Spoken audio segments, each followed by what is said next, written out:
dahil sa panalo ni Cuadro-Las Casimero at impresibo sa isang hapon. Ayon sa ating mga pinagkakatiwalaang source mga idol ay posible daw itong si Cuadro-Las Casimero ang angas ng Pinas ay mapalaban o makalaro daw dito sa Riyadh season sa Saudi Arabia mga idol under ni Haring Al-Rashik mga idol. Dahil itong si Haring Al-Rashik mga idol ay naghahanap daw ito ng mga mababang timbang o fighter kagaya ni Cuadro-Las Casimero. Kumbaga mga idol na talagang may ibubuga pagdating sa lona ay ma-entertain daw ang mga guest, no? Ang mga boxing fans.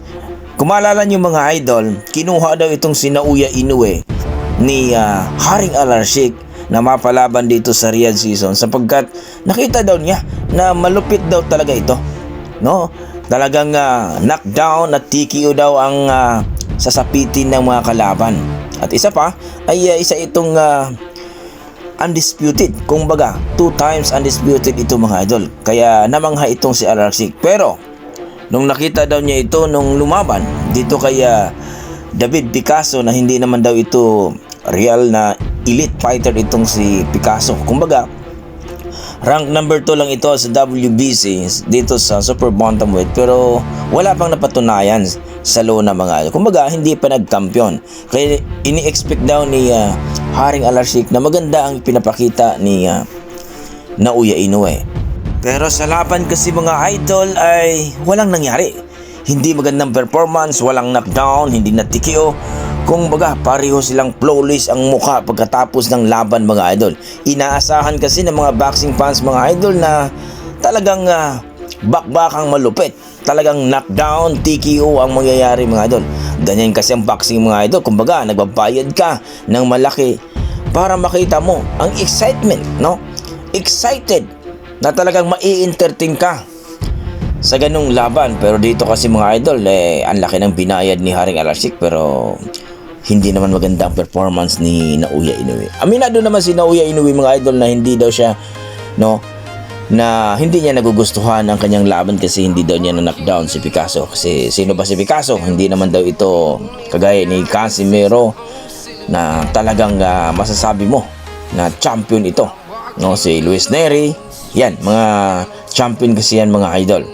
So dito mga idol, posible itong si Cuadro-Las Casimero na mapalaban dito sa Riyadh season mga idol, kasi itong titingnan daw ang resume ni Casimero sa huling laban kasi mga idol, kawawa yung hapon, no?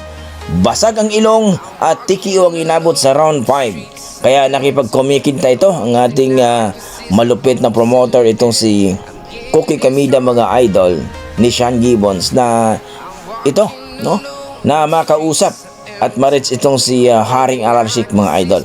Kasi mapapalaban itong si Casimero ngayong Marso mga idol. At ito nga mga idol, sinusuportahan din itong assassin na si Luis Pantera Nery mga idol na maglaban itong si Casimero at si Nery sa bansang Saudi mga idol.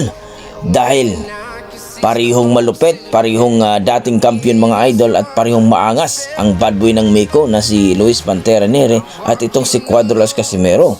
At yan mga idol, grabe kung mangyari yan mga idol. Makita talaga ni Haring Al-Rashik mga idol na ito ang hinahanap kong laban.